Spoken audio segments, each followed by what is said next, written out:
Eu peço a Deus de todo o meu coração que te dê entendimento desta palavra que eu vou ler agora. Eu tenho muitas vezes me ajoelhado diante do Senhor e tenho me admirado com a grandeza do propósito de Deus para as nossas vidas. Eu quero dizer, antes de ler essa palavra, que Deus não quer fazer parte da nossa vida.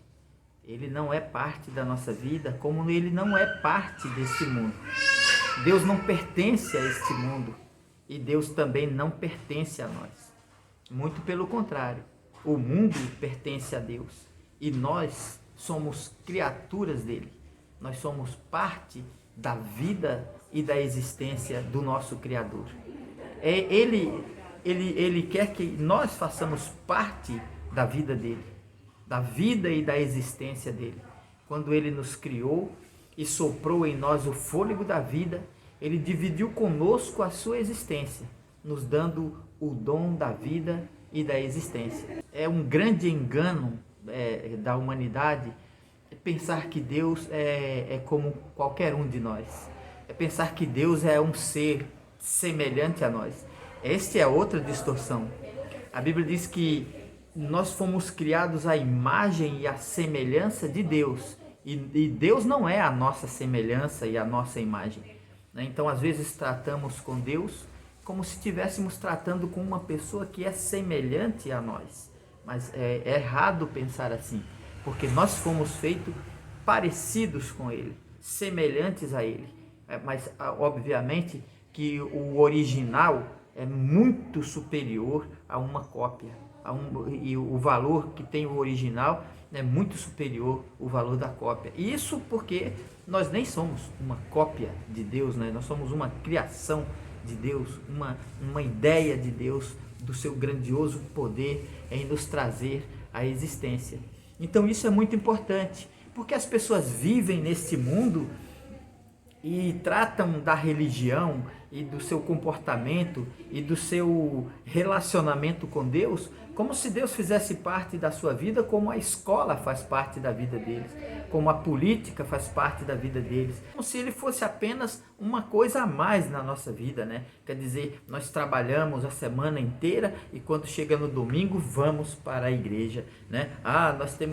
Nós temos um dever de trabalhar, um dever de cuidar das coisas, de lavar as roupas, de fazer comida, de trabalhar, de lavar a louça, de varrer a casa, e temos também o nosso momento de oração. Isso é fazer de Deus uma coisa a mais na nossa vida. Isso é apenas fazer com que Deus faça parte da nossa vida, enquanto na realidade Deus é tudo para nós. Deus é tudo, Deus é a nossa vida, Deus é a luz da nossa existência. Ele é a resposta a tudo o que nos perturba, nos deixa assim perplexos diante da vida, né? Isso é uma coisa que eu peço a Deus de todo o meu coração que você compreenda, você que está disposto a escutar essa palavra, escutar essa mensagem, que Deus te ilumine e você compreenda que Deus não é parte do nosso mundo. Deus não quer e não deve fazer parte da nossa vida. Nós é que somos parte da existência do nosso Deus. Nós somos parte da existência do Criador. Todas as coisas giram em torno dele. O interesse dele por nós é muito maior do que o nosso por ele. Por isso, esse tipo de relacionamento que nós temos com Deus, aqueles que têm algum tipo de relacionamento, é sempre um prejuízo para a nossa vida, porque não colocamos Deus no lugar que ele merece estar e que ele deve estar na nossa vida. Não é em vão que Jesus disse: aquele que ama seu pai ou sua mãe ou a sua vida mais do que a mim não é digno de mim. Aquele que ama a sua própria vida mais do que a mim não é digno de mim. Então isso nos coloca numa situação assim de levar em consideração que nós somos apenas uma parte da existência de Deus. Ele é a totalidade de tudo. Ele é a completude de todas as coisas que existem, e nós somos apenas parte da própria vida e da própria existência de Deus. Então aqui no livro de João, no capítulo 1, tem uma das narrativas bíblicas mais tremendas, mais lindas, mais importantes que nós podemos ler. No capítulo 1 do Evangelho de João, diz assim: no princípio era o Verbo, e o Verbo estava com Deus, e o Verbo era Deus. Ele estava no princípio com Deus. Todas as coisas foram feitas por ele, e sem ele nada do que foi feito se fez. Nele estava a vida, e a vida era a luz dos homens. E a luz resplandece nas trevas, e as trevas não a compreenderam. O versículo 10 diz assim: estava no mundo, e o mundo foi feito por ele, e o mundo não o conheceu. Veio para o que era seu, e os seus não o receberam. Mas a todos quantos o receberam, deu-lhes o poder de serem feitos filhos de Deus, a saber, aos que creem no seu nome. Esta é uma frase que é a chave de toda a existência humana. Ela é a chave de tudo. Nele estava a vida, e a vida era a luz dos homens. A vida era a luz dos homens. As pessoas querem viver e lutam. Às vezes, quando você está assistindo um filme, pode ser um filme de faroeste, pode ser um filme de romance, pode ser um filme de guerra, você vê o drama da humanidade, né? Você vê o drama da existência humana, o sofrimento, as dores, as angústias, as decepções, as lutas, as alegrias, os prazeres da vida, de viver. E você fica analisando a complexidade da vida e da existência do ser humano, a complexidade da vida. E as pessoas nascem, vivem e morrem buscando uma coisa que não passa de apenas um caminho que não leva a lugar nenhum, né? Porque eles esquecem que a vida está em Cristo. O propósito da vida está em Jesus. O propósito da vida está em viver para Deus, viver para a sua grandeza, para contemplar sua beleza, sua glória. Então, como é que muitas vezes a gente ouve as pessoas vivendo de uma forma assim, totalmente desconectada de Deus? Eu acho isso horrível, eu acho isso uma ignorância tremenda, não dos ímpios, não dos incrédulos, mas daqueles que conhecem a Bíblia, daqueles que algum dia ouviram falar de Jesus Cristo e da sua obra na cruz do Calvário, querer viver uma vida alienada de Deus. Aí você não pode encontrar a Deus. Muitos desejam um encontro real com Deus, muitos desejam uma vida de comunhão com Deus, desejam chorar, desejam sentir a emoção de ter a presença dele pertinho, mas eles não conseguem, porque a Bíblia diz: buscar-me-eis e me achareis, quando me buscares de todo o vosso coração. É muito fácil colocar todo o nossa paixão, toda a nossa força, todo o nosso coração num time de futebol, quando nos sentamos para assistir um jogo de futebol, quando nos esforçamos com toda a nossa força, com toda a nossa capacidade, com tudo que nós temos, que vamos atrás daquelas coisas que nos interessam. Mas a Deus nós queremos o quê? Nós não damos a Ele a importância que Ele tem na nossa vida. Nele estava a vida, e a vida era a luz dos homens. E a luz resplandece nas trevas, e as trevas não o compreendem. As trevas não aceitam esta luz divina. Deus é o foco da nossa existência. A nossa existência está focada em Deus, e isso é tudo. Quando nós olhamos para este mundo que está chegando no fim, que nos abalamos no nosso coração só de pensar, só de imaginar as coisas horríveis que podem acontecer.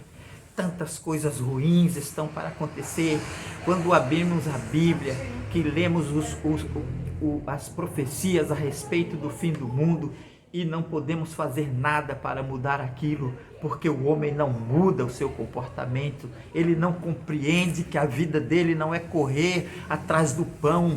A Bíblia diz assim: trabalhai não pela comida que perece, mas para que permanece para sempre. Trabalhai não pelo pão de cada dia, mas pela vossa salvação. A Bíblia diz: buscai as coisas que são de cima e não as que são de baixo.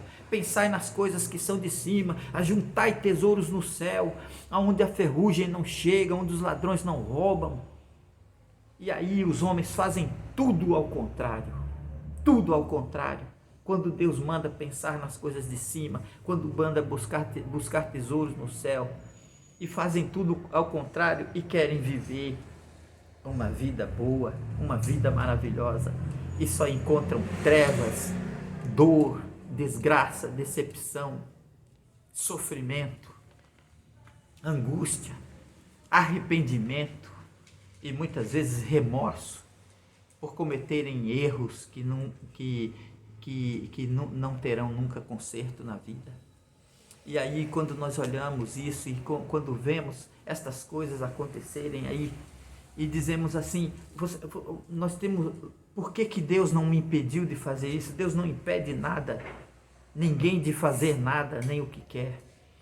Quando Ele criou o mundo, Ele disse assim, frutificai, né? Multiplicai, dominai a terra, enchei a terra, dominai a terra. Deus não impede ninguém de fazer o que quer. Quando na Bíblia nós vemos o mundo no final dos tempos com um governo mundial, com a escravidão dos homens, de todos os homens da terra, todos os homens do mundo escravizados pelo poder de Satanás, dominados pelo medo, dominados pelo anticristo, dominados pelo poder da besta, submetidos a Satanás, enganados, porque a vinda do anticristo é segundo a eficácia de Satanás, com todo o prodígio e engano de mentiras. E eu quero fazer ainda um vídeo a respeito disso, que este governo do anticristo, ele tem uma cabeça que é ferida de morte, e essa ferida de morte pode ser esta doença que está aí, né? E que é apenas uma meia verdade, para não dizer que existe muita mentira por trás de tudo isso, sendo a doença sendo usada como um instrumento político, como um instrumento de escravização dos homens. Eu vi em Nova York, por exemplo, essa semana, eles soltando fogos, né, fogos de artifício, porque lá no estado de Nova York, nos Estados Unidos, foi suspensa todas praticamente quase todas as restrições que havia, né, por causa desta doença aí, por causa dessa pandemia, e eles ficaram alegres, e aquilo me veio na mente uma coisa muito interessante. Daqui a 1 ano ou 2 anos, não sei, porque isso aí vai durar um pouco tempo, todas essas restrições serão levantadas e as pessoas dirão: agora nós temos paz, agora aquela ferida mortal foi curada, e alguém vai dizer: nossa, agora sim foi curada dessas doenças, agora nós podemos voltar ao normal. E quando eles estiverem dizendo: a paz e segurança, lhes sobrevirão repentina destruição, como as dores aquela que está de parto. Então Jesus é a vida, Jesus Cristo é a vida é a luz dos homens, Ele é o foco principal da nossa existência, e todo o sofrimento humano tem a ver com isso, a rejeição a esta luz, a rejeição a esta vida que está em Jesus Cristo, para viver nossa própria vida da forma que nós queremos, desejamos e imaginamos. E pegamos a Bíblia Sagrada e catamos lá, como as galinhas catam milho, somente aquilo que é do nosso interesse, para vivermos a nossa vida do jeito que a gente quer, quando na realidade o foco da nossa vida é Jesus Cristo. O nosso foco está na nossa salvação, pensando nas coisas que são de cima, juntando o tesouro no céu, olhando para cima, olhando para Jesus, autor e consumador da nossa fé, trabalhando não pela comida que perece, mas por aquela que permanece para sempre. Jesus disse assim: buscai primeiro o reino de Deus e a sua justiça, e as demais coisas vos serão acrescentadas. Mas a maioria dos homens, o povo busca primeiramente a sua sobrevivência e querem que Jesus seja apenas um enfeitezinho na sua camisa, um penduricalho qualquer, como se ele ficasse orbitando em volta da nossa vida. E nós não reconhecemos que somos pó e cinza. Todo o nosso sofrimento, toda a nossa desgraça, toda a nossa dor, toda a nossa decepção, todas as trevas que está no mundo se refere a isso. Jesus Cristo é a vida, Ele é a luz dos homens, e por ser rejeitado, os homens estão mergulhados nas trevas. Que Deus tenha misericórdia e abra os nossos olhos para nos dar o entendimento que precisamos para compreender que Jesus Cristo é a luz da vida. Nele está a vida, e viver nada mais é do que viver a vida para Cristo, do jeito que Ele deseja, do jeito que Ele quer, e testemunhar da sua bondade, do seu amor e da sua misericórdia. Que Deus nos abençoe, nos ajude, nos guarde. Hoje aqui é um pouco difícil de fazer, de gravar vídeo durante a semana por causa do barulho dos carros, enfim, e lá embaixo tenho a loja, e para não perturbar também os clientes, não sofrer perturbação, por isso que eu falo um pouquinho baixo. Mas graças a Deus deu tudo certo, conforme a inspiração que Deus me deu no meu coração. Não queria deixar passar este momento. Lembra-te e medita nesta palavra de João. E a luz resplandeceu nas trevas, e as trevas não o compreenderam, não o receberam. Mas a todos aqueles que receberam, deu-lhes o poder de serem feitos filhos de Deus. A vida é esta. O segredo da vida é este: você ser verdadeiramente um filho de Deus. Que Deus te abençoe em nome de Jesus. Amém.